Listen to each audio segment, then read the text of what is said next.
Mga ka-affiliates, kailangan malaman natin to. Kung ano ang pagkakaiba ng repeat business saka loyal customer. Paliwanag ko sa inyo. Tara guys, tingnan na natin kung anong pagkakaiba ng repeat business saka loyal customer dito sa librong ito. Start with the why ni Simon Sinek. Basahin ko sa inyo dito sa baba.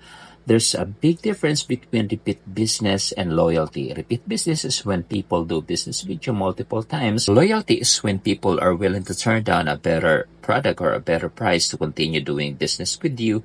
Loyal customer often don't even bother to research the competition or entertain other options. Loyalty is not easily won. Repeat business, however, is. Sa madaling salita guys, repeat business, ito yung makailang beses nang bumili sa'yo.